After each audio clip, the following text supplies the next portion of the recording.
Nick Gray might be one of the most interesting people I know. He's thrown parties at museums, he's held a conference for his birthday, and he's built a life full of meaningful connections.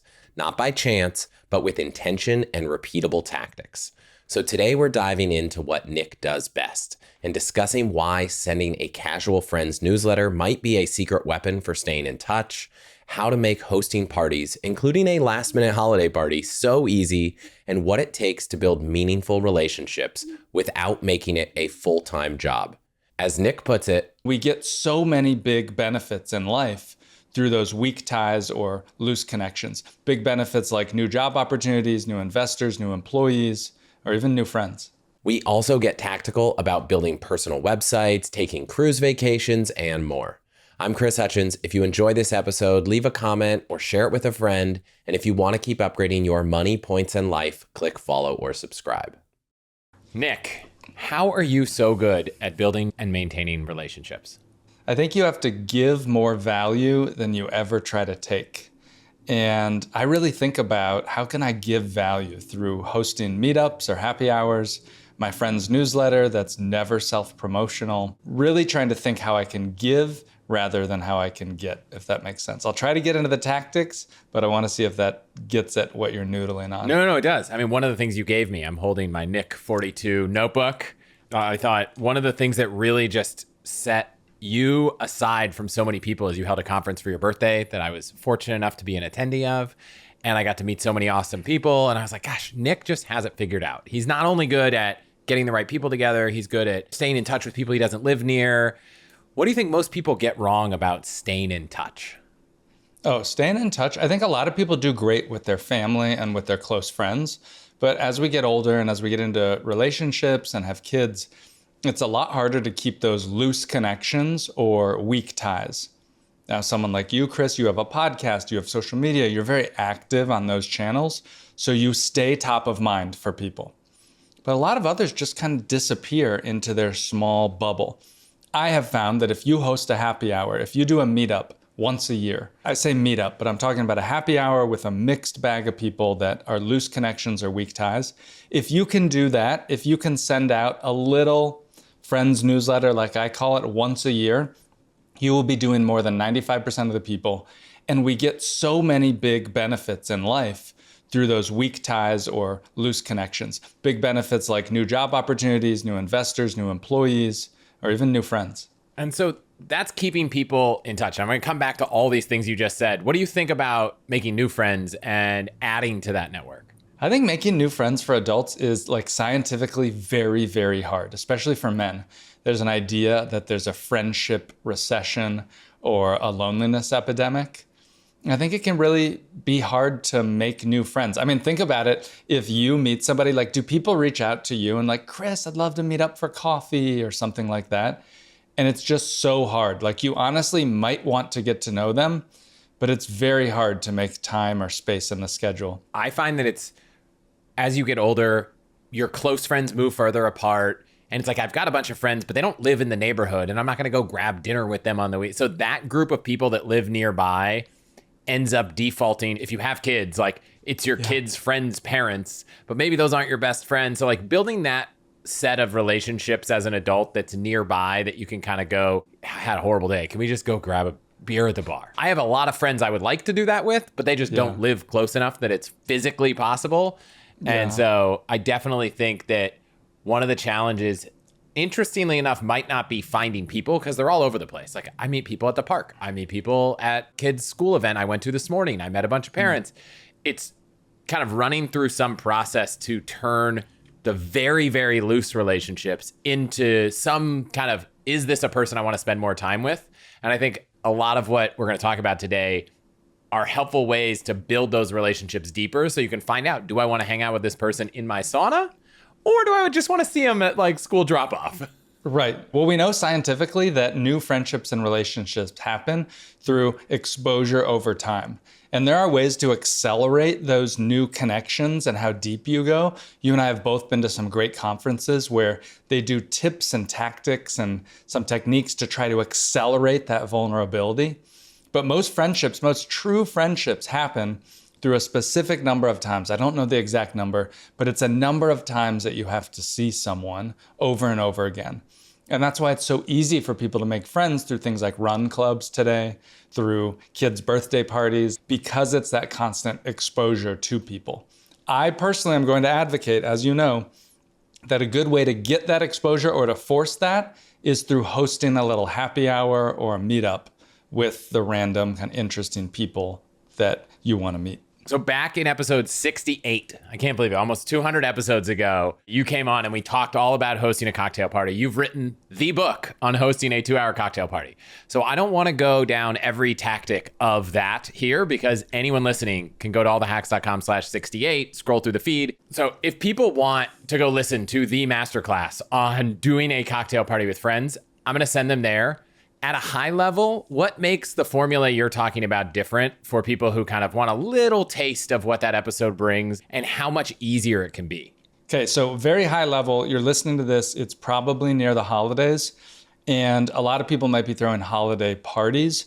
You do not have to make your party complicated. You can simply host a happy hour. Even if you don't drink alcohol, you can call it a meetup, you can call it a get-together. Whatever it is, you can host a simple happy hour with basic finger foods and snacks and a limited self-serve bar. And in the same time it takes you to watch a movie on Netflix, you can connect with 15 to 25 people to keep those connections and keep yourself top of mind. It involves name tags, which I know is like super cringe to some people, and a few rounds of introductions. And you do those introductions to help people meet others. But I said at the beginning of the episode that giving more value than you take, this party is about giving your friends the value of meeting new people. So the ideal party or gathering or get together is where you invite people from different buckets of your life. That could be work, school parents, LinkedIn, random high school friends, the barista at the coffee shop. You're just inviting some random folks. I have taught hundreds, if not thousands of people how to do this.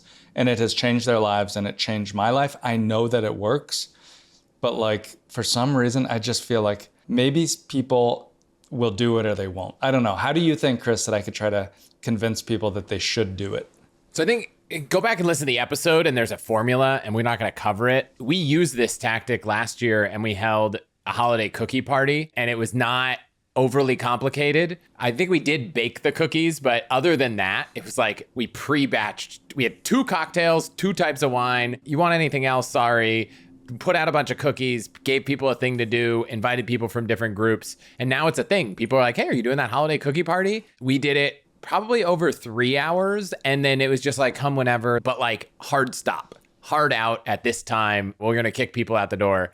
And it was fantastic. And I think the holidays are a great excuse to just get together lots of people in a casual setting. It's not like a dinner where you need to, hey, are you sure you're in? Are you going to be here at this time? Am I going to feed you? What are your allergies? It's just stressful.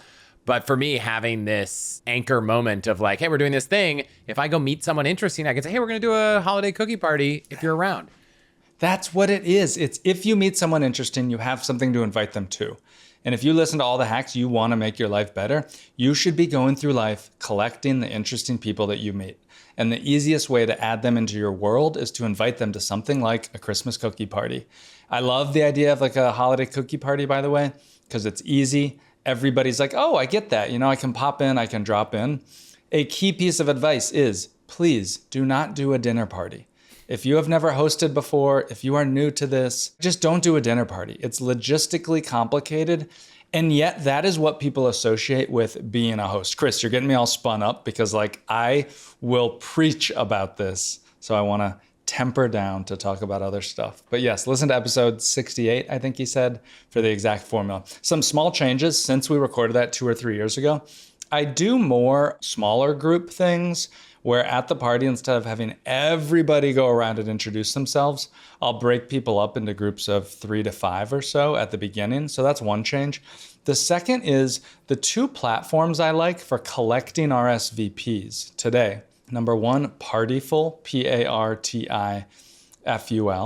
And number 2 is Luma, Luma. Number 3 is still Mixily, Mixily. But I find more and more people are using Partiful, and it just makes it so easy. You need to collect the RSVPs. That's very, very important. Listen to episode 68 to find out why. So that's our plan. We're going to keep doing it. I'm going to push myself to try to have another something on the docket, maybe every 3 to 6 months, just so you have a thing, right? Like It's nice to be like, hey, in the spring, we're doing this. Do you want to come? Even better if you want to go to like advanced 401 level, Nick would say like, have one always scheduled. So when you meet the cool family at the park, you're like, hey, we're doing this thing on March 14th. Do you want to come? I will send you an invite. I'm not at that level yet. I'm hoping that as life gets a little easier, we will get there. The last few months have been crazy, but that is one tactic that I think is excellent. I refer so many people to that episode and I'm like, this is what you should do. You should do this thing. This episode is brought to you by Gelt. When it comes to building wealth, taxes are such a big part of the strategy. And as the year comes to a close, getting prepared now is so important. And because I'm working with Gelt, I finally feel like I have a partner I can trust to handle everything for my personal and business taxes. Think of Gelt as the ultimate modern CPA. Of course, they have an in-house team of expert CPAs to work with who help you determine the most effective tax strategies to minimize risk and grow your wealth. But they also have an amazing tech platform that gives you personalized guidance to maximize deductions, tax credits, and savings. There's an amazing document vault where you can upload all your files, tag them with relevant years, and even see when your team has reviewed them. Beyond that, as a client of Gelt, you get access to a tax library with dozens of in-depth guides on everything from choosing retirement plans to taxes for new parents, qualified business income or QBI, and so much more. So if you're ready for a more premium, proactive tax strategy to optimize and file your taxes, you have to check out Gelt. And as an All the Hacks listener, you can skip the waitlist. Just head to allthehacks.com/Gelt, G-E-L-T. Again, that's allthehacks.com/GELT to stop overpaying on taxes. This episode is brought to you by Daffy. Before the year ends, here is a financial move you don't want to miss. Make your charitable contributions before December 31st so you can lock in the deduction for this year before the 0.5% floor on charitable deductions starts in 2026. Here's 2 easy ways to get the most out of your giving. First, consider bunching your donations. So next year, a household earning around $300,000 that wants to itemize their donations would lose their first $1,500 of donation deductions. So that's why bunching is one of my favorite tax moves. You make a few years of donations in one year and itemize that year, and then take the standard deduction in the next year or the year after. Second tactic, donate appreciated assets instead of cash. If your stocks, ETFs, or crypto are up, this is a no-brainer. Donating them means you'll avoid capital gains and deduct the full fair market value. And the easiest way I found to do all of this is with a donor-advised fund like Daffy. I've used it for years. It makes donating assets easy, keeping all your tax info in one place, and it's dramatically cheaper than the big legacy providers. You can get started for free at allthehacks.com/Daffy, and they'll even give you an extra $25 to donate when you use my link. Again, that's allthehacks.com/DAFFY. The other thing I think you do really well to maintain relationships, and it's probably like one of the reasons we're talking today, is that you send a newsletter, but not like me. Like I send a newsletter every week of all the interesting stuff I find, and it's a lot of work, but it's my job and it requires a ton of energy. You send a newsletter that is not your business and you don't send it every week, and it allows me to stay connected with your life even when we're not talking. Yeah. Can you talk a little bit about it? Because I think more people need to be doing this. Yes, I agree completely, and more people need to be doing it. And please, you don't need to sign up for complicated software. I will show you and tell you the easiest way that you can do it. But I want to go back to where this is rooted in. My parents were both in the military. And when you're in the military, you switch around to different bases. And so for military people, they had a tradition of sending an annual Christmas card. And it wasn't just a Christmas card, but there was a letter that was inside that they would type up some life updates. Do you get this from anyone? Yeah, my grandparents had one every single year. I think my in-laws do this. My parents, I don't know if we do it every year, but they have in the past done something like this. It feels like a tradition of our parents and above generation that's kind of been lost because I think our version of it is a horrible version, but it's like my Instagram feed, which is definitely not the same thing. Right, it's not the same thing. I want you to send an annual life updates email. And that's how I started mine. It was called My Friend's Newsletter. I sent it, I think, around every Thanksgiving. And I just send it out with some life updates, but also adding value. And this is important if you want to do this. You need to tell people, what are the best TV shows that you watched in the last year? What are the best books that you read?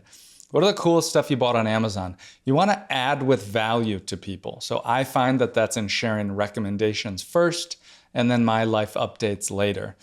I think everybody should do this, and around the holidays is a great time to do it because it's rooted in that annual holiday newsletter. I do mine every couple months. It's supposed to be monthly, but if I don't have something to send, I don't force myself to send it. And I try to include cool things that I've done recently. Share a couple examples. I talked about this in my newsletter, but I haven't talked about it on the podcast. You recently went on an Amazon tour. Yeah, do people know this, that you can sign up for Amazon warehouse tours for free? It's part of this new PR initiative. They used to have them in Seattle, and if you were in town, you could do it. They've now rolled it out to all of their warehouses, or not all, but like 50 or 60 of them in North America. There's 2 in Canada. And it's a free 1-hour tour that obviously they're doing for like a PR thing, but it was really cool for supply chain nerds, for e-commerce nerds. If you want to see in the belly of the beast of a multi-trillion-dollar business, you got to sign up. So that's what I did. I went on the tour and I wrote about it on my newsletter because I was like, I think people should go do this. This was cool. I saw that. The closest one's like an hour and a half. And I can't remember the kid's age limit. So I was like, gosh, one of my kids is almost old enough to do it. So like it is on the docket to do. And if we lived closer, we'd be doing it even sooner. And so I loved it. I just got your newsletter and I was like, this is so cool. You're always sharing links to articles that are interesting. In a way, my newsletter kind of started like this. It was like, here's the interesting stuff I found. And then only in the last 4 or 5 months did I start including the life update part. And I got all this feedback, both from other creators and subscribers that are like, this is my favorite part. Yes, I want to know about the best deals, but also, what show did you watch last? The most replies I get to the newsletter are responses thanking the TV show recommendations. Like, it seems so crazy because the primary point of the newsletter when I started it was there's all these deals happening every week. Which ones are really important? Like, what are the big card sign-up bonuses? What are the big promotions you want to act on? That was the purpose. And then I was like, well, this podcast I listen to, Animal Spirits, they always throw shows and movies into it. So I was like, let me just try that. And someone's like, oh my God, I've never found this show. And, you know, I'm not going to share the most obvious movie that everyone's seen in the holidays. But like, if I find a weird, obscure show, I'll throw it in there. And I get all this great feedback. I love that. I'm also going to give you one additional tip that I suggest for your newsletter. This works for everybody. At the end of the newsletter, you have to include a selfie. You got to include a picture of yourself, and it should be candid. The more candid, the better. Obviously, make yourself look good, but like, you got to include a picture. A friend of mine is a venture capitalist, and she would send this weekly newsletter out with market analysis and tips and trends, a very heady newsletter. I told her, Caitlin, people want to do business with people that they like. And you need to create that human connection a little bit more. And so she started including a selfie of the week at the very end of the newsletter. And she said it's people's favorite part. It gets them to scroll all the way down to the bottom. She hears more about it than anybody else. And it's rooted, again, in that annual card, annual life update letter. We want to do business. We want to be friends with people that we like and that we get good stuff from. And so I think tying your personal selfie into it, I love that. I love that idea. I'll put that in this weekend tomorrow. Newsletter goes out tomorrow morning. As we're recording this on a Friday, I'm going to throw a selfie at the bottom. By the time someone listens to this, it'll be a trend that we do every time, or we'll see. But I will say this is not just for creators. It's not for people with businesses. You know, like you said, it's a way to stay in touch with people. I assume it's fine if it has 20 subscribers. This doesn't need to be a big business operation where you're signing up for email newsletter software, does it? No, I'm so glad you mentioned that. You don't need to sign up for email newsletter software for this. You're going to send this through your Gmail or whatever. And very important, just put people in the BCC. Now, you can say at the very bottom, hey, this is my annual life update. Write me back if you want to be removed. I won't be offended. And of course, we can still be friends. You're not going to spam the random realtor that you used 4 years ago with this, but you're going to look through your contacts and you're going to pick out folks. And I would say if you're on the verge of should I include them or not, yes, include them. However, I want to give you a caveat. At the top of the newsletter, if this is the first time you do this, you need to say what this is. And so as an example, in every issue of my friend's newsletter, what I say is, hey, this is Nick Gray's friend's newsletter. Here's a little bit about me. If you forgot who I am, we probably met within the last few years. I send this to keep in touch with my best friends and people that I just met that I want to stay in touch with. If you don't want to receive it, write me back, I'll remove you. Won't be offended at all. But I include that at the top, and that goes into the why you're doing it and telling them why to get their buy-in. If you send out some first thing, welcome to my annual newsletter, nobody cares, just get to the TV show recommendations. Can you think of anything specific that because of the newsletter, something awesome in your life happened? Oh my God, yeah. I sent out a newsletter about a week ago. I mean, this is such a specific example. One of the managers for one of the biggest creators that's out there reached out to me because he wanted to get my advice on something. And now we're going to work together on a new project in January. And that was like my newsletter kept me top of mind. And he thought about me, he got it, and he gave me a call to chat about something else. This happens to me all the time. And honestly, you don't have to send it every month or every other month like I do. But if you send it 2 or 3 times a year, you will be shocked at the value that comes out of these weak ties or loose connections that you stay in touch with. Another thing like a TV show recommendation that I've started including that people have given me really positive feedback is recipes of things we've cooked. We made this recipe last week. It was amazing. Everybody loved it. Highly recommend. Things that people can do, whether it's here's a cool article, here's a cool website, here's a cool app, just things that are easy. Or a recommendation for a hotel in a place is less relevant, but more relevant with a story. We just spent a week here with the family relaxing. People love that. But if you're just here's a cool hotel, it's less interesting. So I would encourage people to intertwine the story of how you found the thing or how you engaged with the thing or how it made you feel, because that's what I want to hear from people I know. Yes, I like this. I'm thinking of other easy ways for people to think what type of content should I include? I'll give you a couple of ideas. Number one, hop on your Amazon. If you use Amazon or if you use some other service, and go to your order history page. Scroll through your order history to remind you of any great things that you've purchased that you really love. Kitchen gadgets, new shampoo. These are slice of life daily things that make us human, and we love good recommendations from people that we know. So that's number one. Look through your Amazon recent order history to find stuff. And I'll even go back over the last year and be like, oh, that's right. I love that new spatula. I say spatula and that seems so little and silly, but it's real. We don't know what to trust and who to trust these days. If you sent a spatula in your next newsletter, I need a new spatula, I don't want to do the research. If you sent it, I would literally buy it on the spot. Right? It's super helpful. All right, so that's one. The other is I would say open up your phone and look at the apps that you use on a daily basis. Because the apps that we all use are definitely not the same. I live in Austin, Texas, and I found an app that helps me book tennis lessons here locally. And it's so easy to do, and it just makes it easier. That's a cool app that I use that maybe not everybody else does. I love those little sections in newsletters where people share about the different things that they're using on a daily basis. I think those are 2 really good places to start. The last one I would say is shows. Shows that you've watched over the last year. It could be a podcast, it could be a movie, it could be a streaming series. It's almost like the more trashy, the better. I don't want to know about your documentary about the history of New York City, unless it's amazing and incredible. But I want to know oh my God, did you love Dancing with the Stars? I'm now in a relationship and I'm looking for shows that we can watch together. So I'm going to include in my next newsletter some of the new shows we watched that we liked. Our trashy binge-worthy show has always been Below Deck. You're a Below Deck. Wow. But I don't think we've ever seen the actual one. We've watched the sailing one and the Mediterranean one. I don't think we've actually ever watched the regular one. Speaking of Below Deck, would you ever do that? Charter a boat with a group of friends? Let me make this really real. I have a friend who has not only chartered a boat, but on Below Deck. He did the casting thing and went on it as a guest.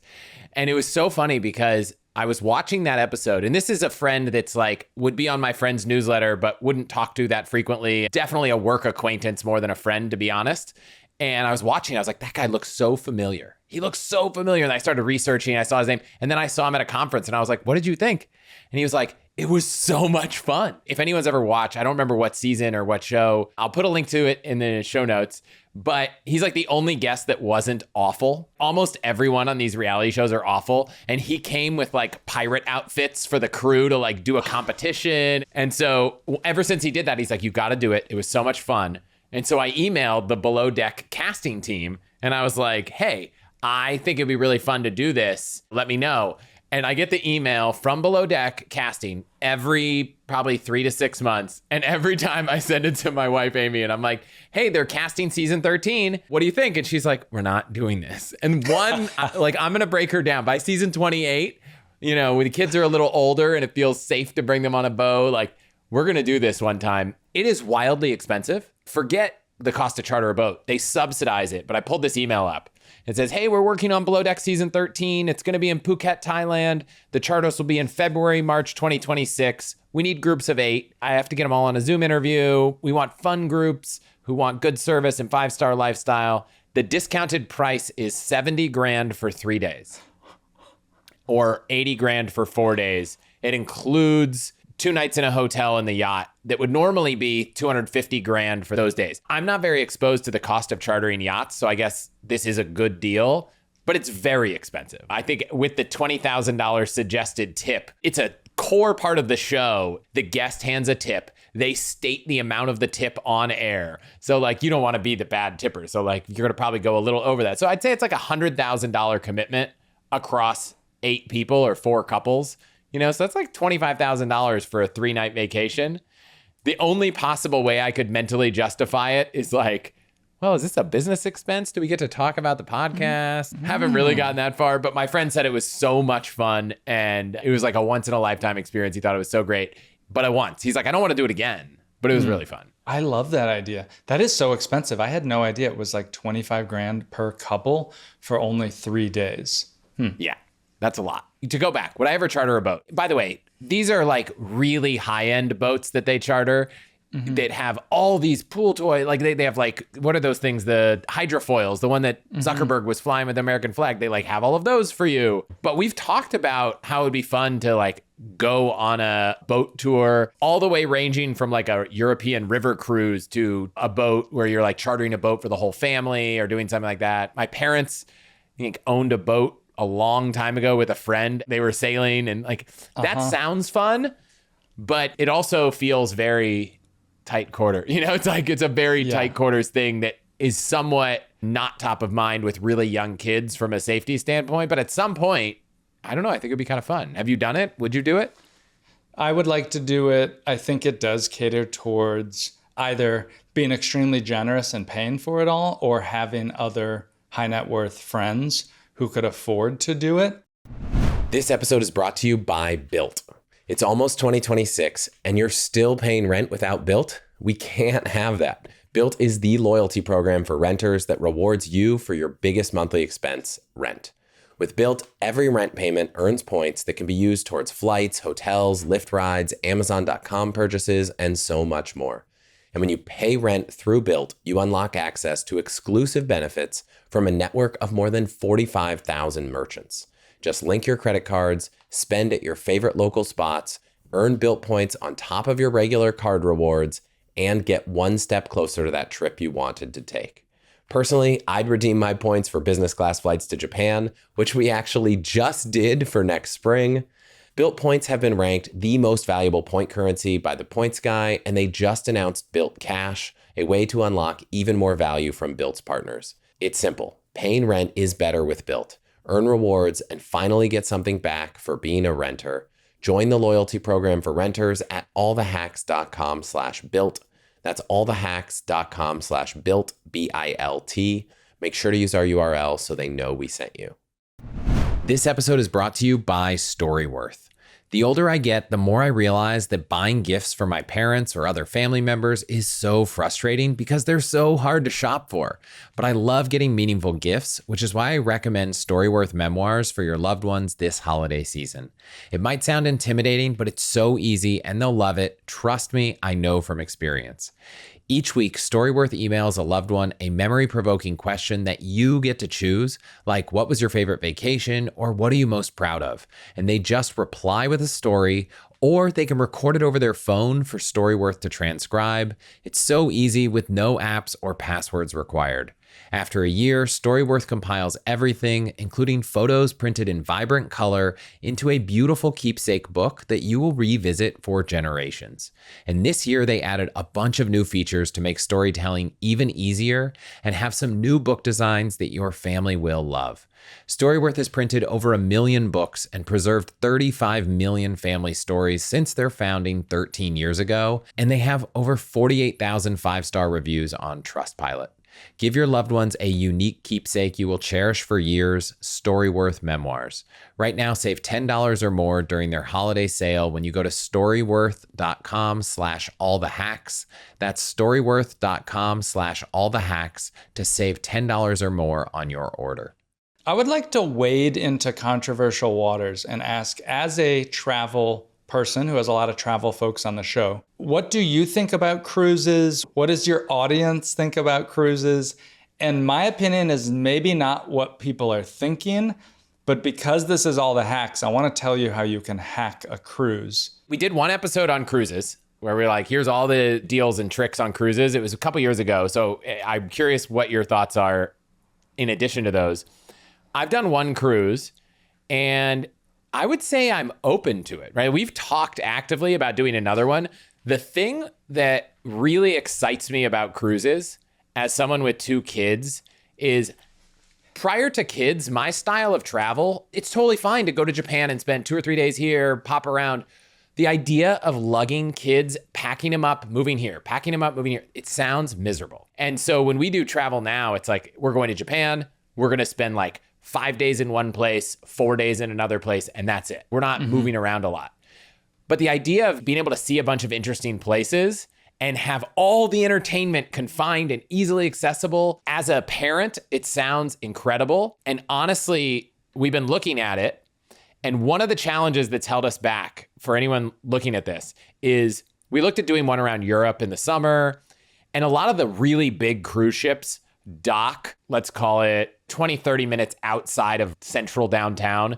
And so our daughter was still napping and we were like, this doesn't work because you got to go into town and then you got to come back to the boat to nap. So we started looking at these river cruises, which are really interesting because they're a little smaller, but there's still some really good family friendly ones.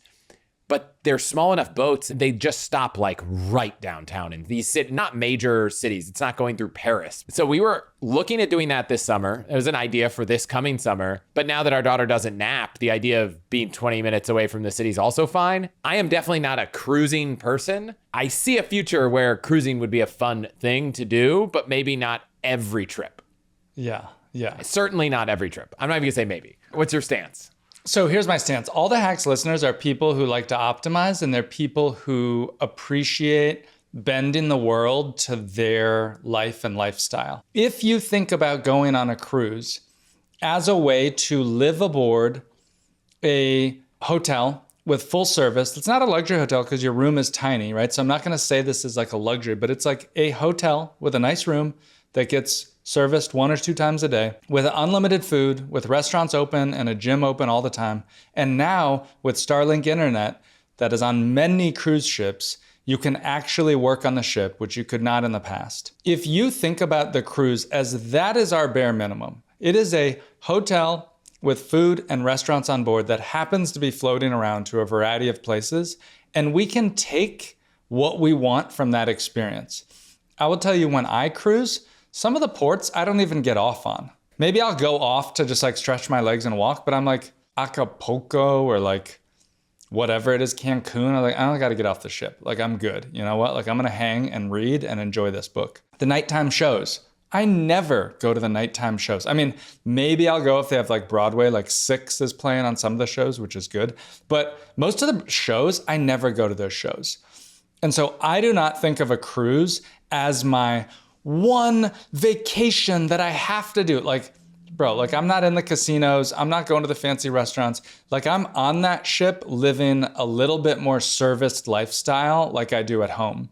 And it's a great place to go with parents. It's a great place to take kids. I appreciate being on a cruise ship as life plus plus. And you can do them rather economically. You don't have to opt in for the shore excursions. You don't have to go to the premium restaurants. There are many cruises that you can do for about $150 a day per person, maybe even less, where you get to travel around. You have this room that gets serviced, you have food, you have a gym. So I think about a cruise, and sometimes I've been on cruises where I will do them as a reading cruise. And my goal is to power through 3 or 4 books. And I'm reading for hours and hours a day. Or maybe I'm writing, I'm working on a new book, or I'm working on something else. I will go to get that focus time on the cruise. You can also think about this as quality time with your partner or something like that. But just know that you don't have to do everything. They will try to funnel you in to this Mall of America type lifestyle. You don't have to do that. Like just opt out of it and live your life. And if you can think about a cruise as supporting you with that infrastructure that happens to be traveling the world to some amazing destinations, it's a real bonus. I love that. I think it's in our future to experiment with. There used to be some really great advanced hacks to get free cruises where you could match one credit card to casino status at one hotel. If you have status at a casino, you usually get offered free cruises because they think you'll gamble.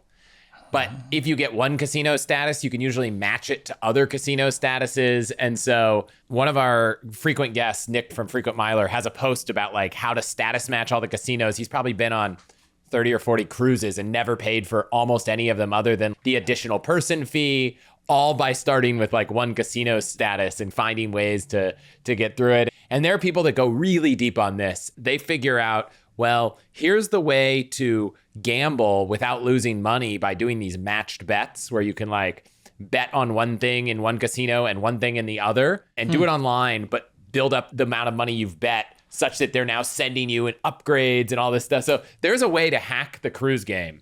But like you said, it's not that expensive. The reason I love points and miles for hotels is that you can go stay at a $5,000 suite at the Park Hyatt for a fraction of it. Cruises are just not that expensive. Yes, they have giant suites that I'm sure are, but you're not going for the luxurious room, like you said. Yeah, and you know what? There's really not a way beyond this gambling thing with the casinos, which I would not personally get involved with, but I think there's no way to use points and to like game the cruise.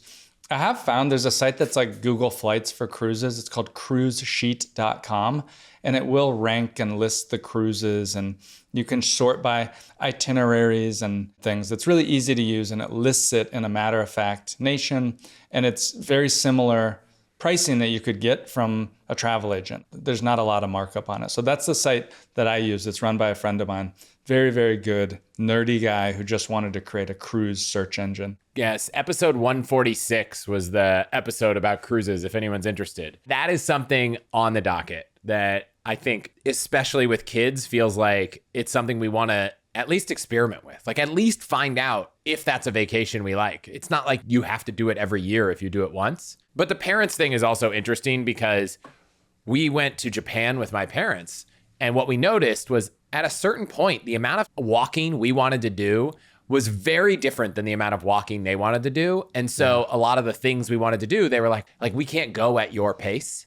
And so the more centrally everyone is, which almost invariably doesn't happen in a giant metropolis of any city, the less you're actually going to spend time with those family members. This is why I love cruises, because it's like the food is handled. But is it good? The food is fine or good. It's not great. And I think that is a little of the releasing expectations. That it's like, look, if you want great food, if you want to eat like a local, fine, get off the ship, find some place, go see that stuff. And then you come back and you hit your macros. And just that idea of like hitting your macros. I'm not going on a cruise to eat great, amazing food. I'm going on the cruise. I eat good food. It's like eating at the Whole Foods Hot Bar or something. Is the Whole Foods Hot Bar good great food? No, it's fine, but it's good. It's great because I have unlimited selections. I don't have to deal with a bill. It's available anytime. It's free. It's all included. So I think about that. But look, if you're somebody who absolutely hates the idea of buffets, for example, which, by the way, on cruises, a little hack, because it's all the hacks. When you go to the seated meals where the waiters serve you, you can order multiple appetizers and multiple mains, and the portions are tiny. So I'm the guy there that's ordering 6 appetizers.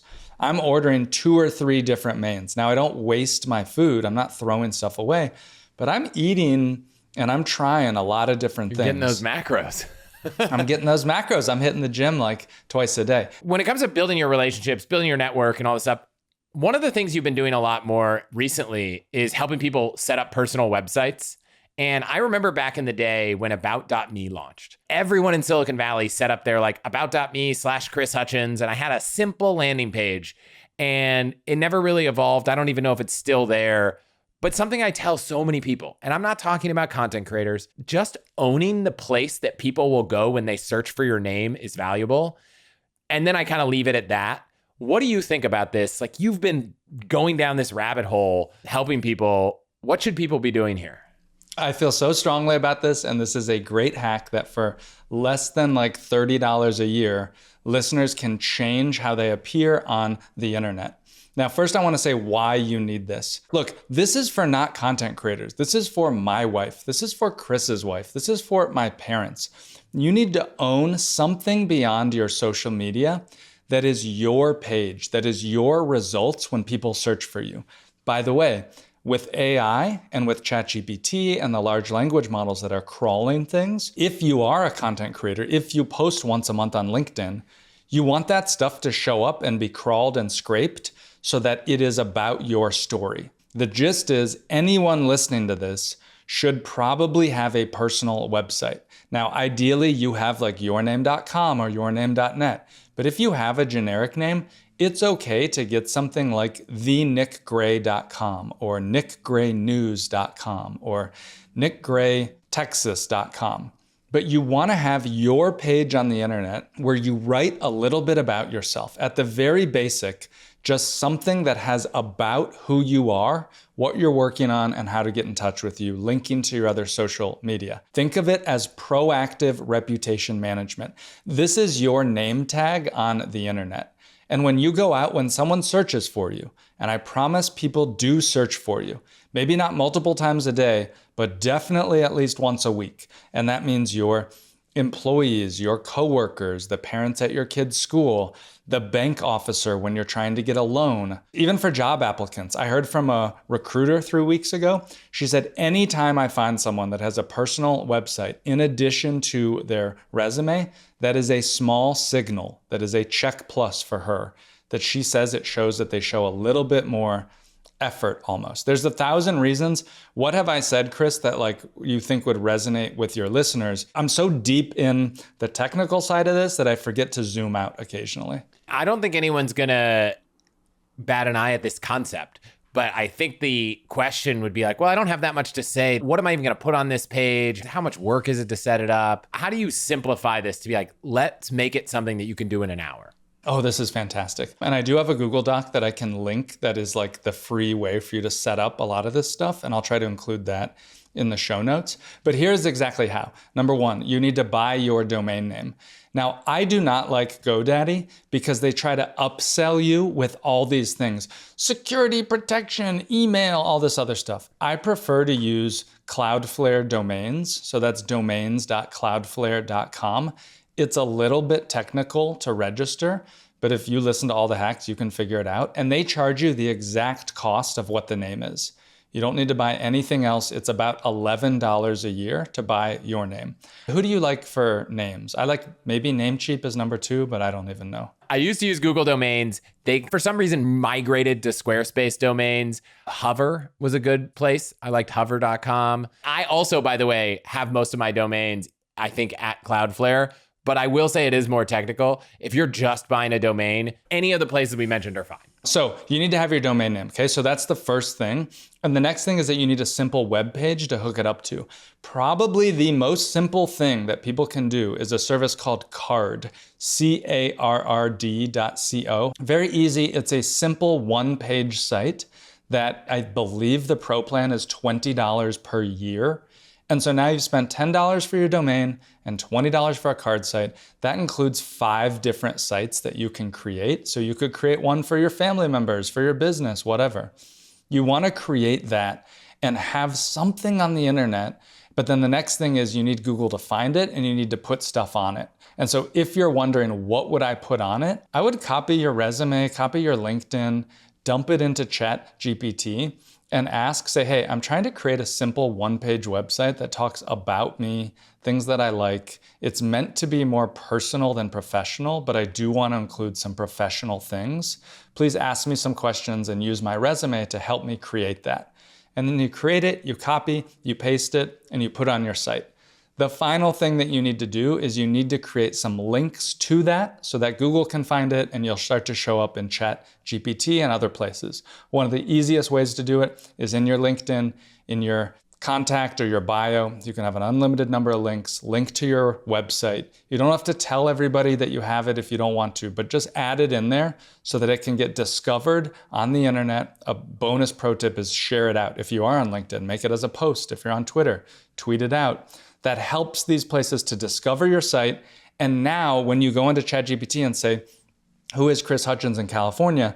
It's gonna start to tell about you. It takes a couple times, a few weeks, sometimes a few months, but then you start to be listed and indexed and you can tell your story.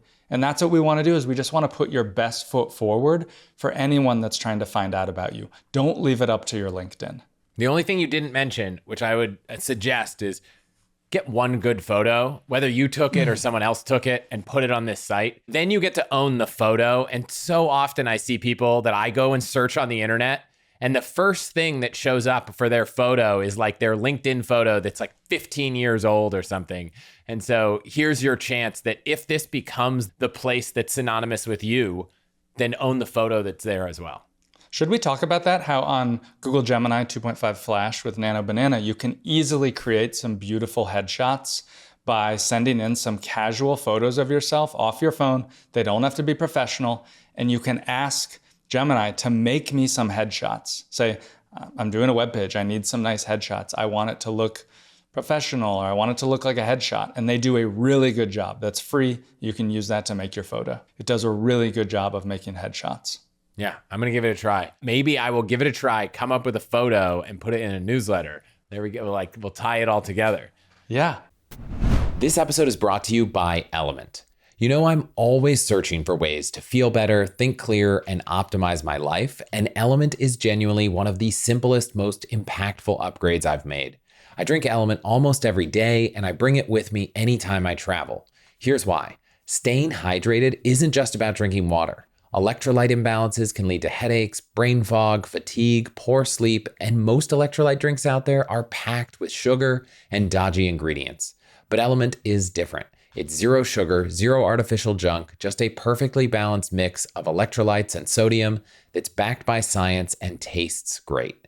Since I started drinking Element, I've noticed clearer focus throughout the day, better sleep at night, and I'm more energized and primed for workouts and recovery. Honestly, it is hard to imagine going back. Whether you're an athlete or just someone like me trying to get the most out of every day, you've got to try Element, especially the new lemonade flavor. And they are so confident you'll love it that they offer no questions asked refunds, so you can try it risk-free. For all the Hacks listeners, you can get a free 8-count sample pack of Element's most popular drink mix flavors with any purchase at allthehacks.com/element, LMNT. Find your favorite Element flavor or share with a friend. That's allthehacks.com/element, LMNT. Thank you for being here today. You can find all the links, promo codes, and discounts from all our partners at allthehacks.com/deals. They're all brands I love and use, so please consider supporting those who support us. So just some more pro tips for people that if they want this. I believe beyond the Carrd, If you're available to do a little more advanced stuff, I would sign up for an account on WordPress, wordpress.com. There's a $4 a month plan that now allows you to have an about page, allows you to have articles, allows you to have multiple pages. And when I'm helping my friends set these sites up, I want them to have more surface area. So I'll ask them, for example, my father-in-law, John, in Houston, I say, hey, what are some of your favorite restaurants in Houston? And he'll tell me, and I say, oh, what do you like to order there? And he'll tell me those. And I'll make a new page, my favorite restaurants in Houston. And that allows him to show up when people search for his name, Houston. Having more surface area is important. If you can have multiple pages, you talk about businesses you've started or places you've worked. If you're willing to put that time in, I think it's helpful. I've been trying to do this for my friends. I've been trying to help people. I think it's just about control. You want to show up and put your best foot forward. It is worth spending an hour or two and let's say $30 a year to do that. And it goes a long way when you're making new relationships and meeting new people. Two things. If you're in the points game and you have an Amex Business Gold card, you get $150 of Squarespace credit a year. So this could cover your domain and a lot of your plan. And it's every year. I wouldn't go get this card just for this, though it often has a 200,000 point sign-up bonus. So, but I have a few of them. And so I'm like, right now, I actually have so much Squarespace credit that when Google Domains migrated some of my domains to Squarespace, I went and I just renewed the domains for like 10 years because I have all this credit on these cards. So that's one. And then I noticed you don't do this, but you write these friends newsletters. They have great content, but they're not on the website. Is there any reason not to put your friends newsletter on the website? I could definitely put them on the website. I find sometimes in the newsletter, like honestly, I want to talk about more personal things that I maybe don't want to show up for the internet to exist forever. I know that they are like on my newsletter, if you go to the software, you can find like the backlinks and like the archives. But sometimes I just want the newsletter to be the real and the raw.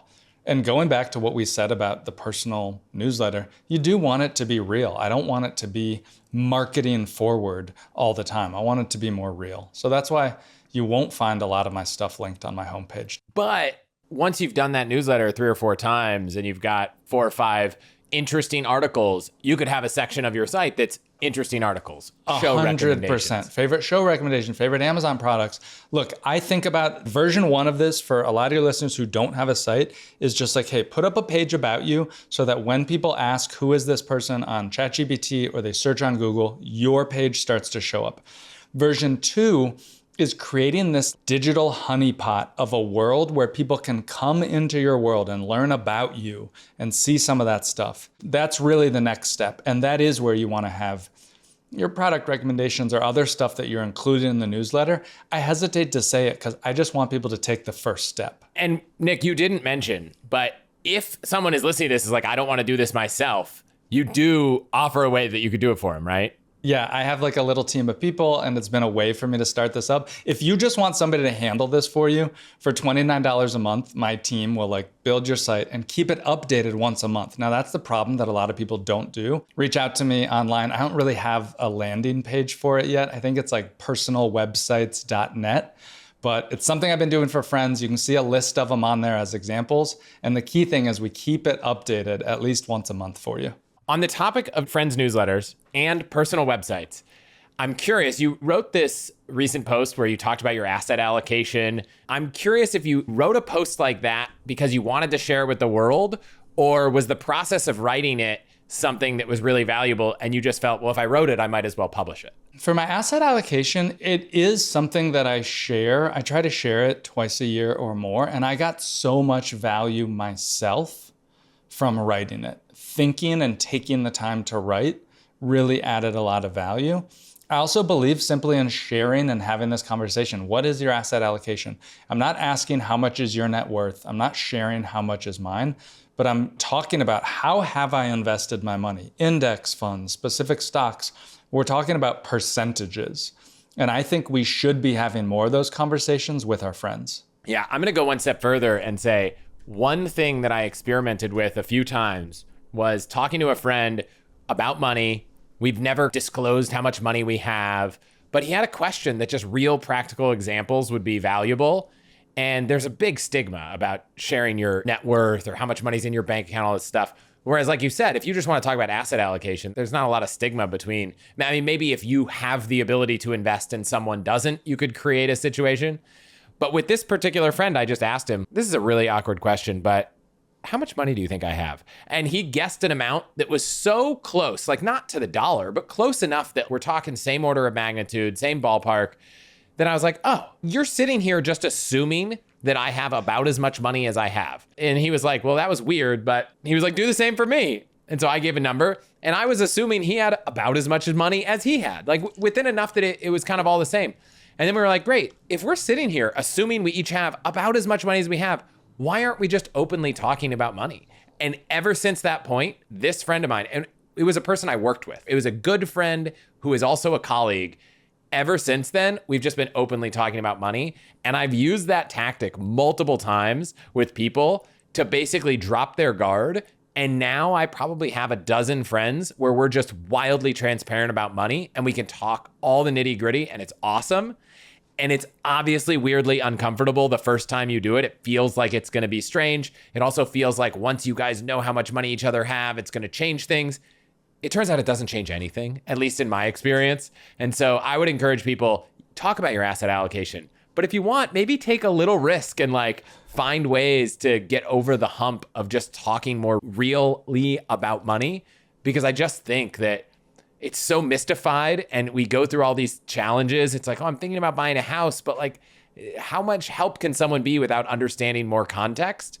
And once they have context, it just unlocks things. And by the way, in the US, anyone you give your address to can probably look up on Redfin or Zillow, like how much your home cost or what the rent is. And so like people do those things. Like you mentioned, people are always Googling about you.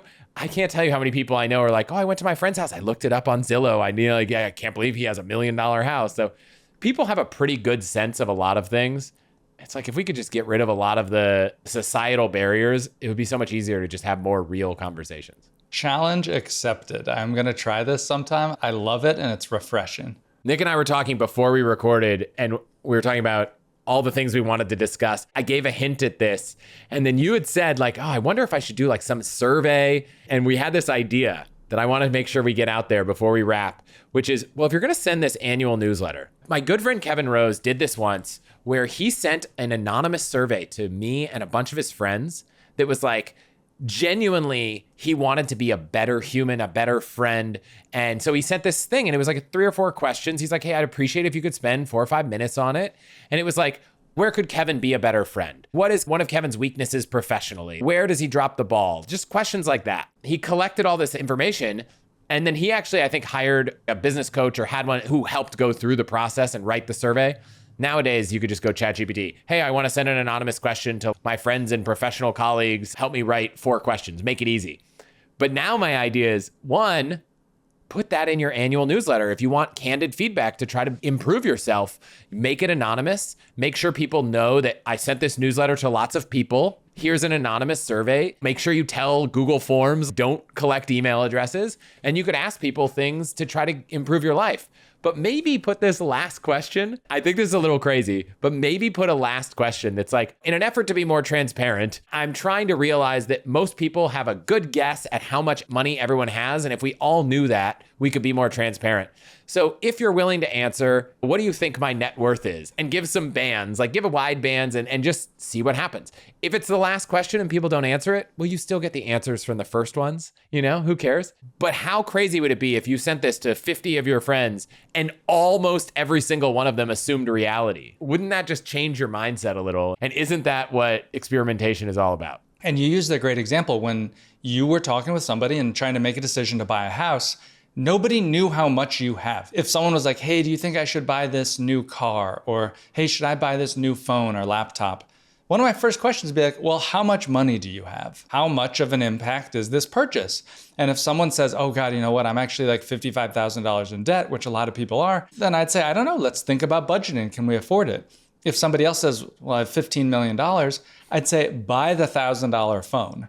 And so it's such an interesting idea. When we give people financial advice without knowing the financial scope, it changes how you can think. I have enjoyed forcing more financial transparency. Forcing is the wrong word. Like I'm not forcing it, but I'm finding ways to make it easier. And I now have at least a dozen friends where we're just open. Some of them have orders of magnitude more and orders of magnitude less money than I do. And it hasn't impacted any of our relationships, at least from my perspective and everything I can tell. It has had no negative impact. So that's another crazy idea that I wanted to share. Okay, bonus section for how I'm using AI. If you are not recording with audio notes all of your doctor visits, you need to be doing this. Now, please note, state by state laws differ. About 40 US states are single party consent. So that means legally, you are allowed to record without the other person's permission. California, where you are, Chris, is not one of those states. Two-party state. It's a two-party state. If you're in a one-party state, legally, you are allowed to go into any place and record that meeting. I have been using this at doctor's meetings when I will go into the doctor's office and I will just set voice recorder and just leave my phone in my pocket, my shirt pocket, maybe on the table, and I will record it. And then when I get home, I dump that audio recording into Google Gemini. And I say, give me a transcript for this. It's a conversation with my doctor. Please add speaker labels. And then I will save that as a text file. And now when I'm doing my blood work, when I'm asking ChatGPT or Gemini to give me advice, I can add in transcripts from those things. This is so helpful. If you have parents, if you have grandparents, you need to get them to be recording their doctor visits to add context to your medical advice questions when you're using AI. It has completely changed the game for the context and for the advice that I can get. And by the way, I'm bad at remembering things, so I just want the notes of what my doctor said. I went to the vet the other day and the doctor was like, hey, is it cool if I use a meeting notes app on my phone? It didn't cross my mind to be like, oh, why don't I do that too? And then I got home and my wife asked me a question about the visit and I was like, I don't remember that thing. So doctor's visits, vet visits, like any call, you mentioned California is a two-party state, but I've had doctors and vets both ask that question and I've said yes. I'm fairly certain if I said, hey, do you mind if I do the same thing? They're not going to say no. I think the vet actually sent me their summary from whatever tool they were using of the conversation. I think that's a great tip. Any other AI use case tips or other things? Just a specific way that I use that, I had something wrong with my shoulder. I visited 3 different physical therapists and shoulder doctors. I recorded each of the transcripts. I dumped each of those transcripts then in aggregate and had it triangulate a perfect diagnosis of what was wrong with my shoulder from those 3 different visits of 3 various opinions. It was very, very helpful. That's one of the key ways that I've used it that has been the biggest win for the average person. I feel like, Nick, we could keep going, but thank you so much for being here. This has been fantastic. Thanks so much for having me. Look, I just want to wrap it up. These relationships that you make through life, you can get a lot through those loose connections. And whether it's sending a friend's newsletter once a year, hosting an annual holiday cookie party like Chris does, you should do this and it will change your life in ways that you never know could be possible. I totally agree. Nick, thank you so much for being here. For everyone listening, if you want to get in touch with Nick, we'll have links to everything we talked about in the show notes. If you want to get me, it's podcast@allthehacks.com. That is it for this week. I will see you next week.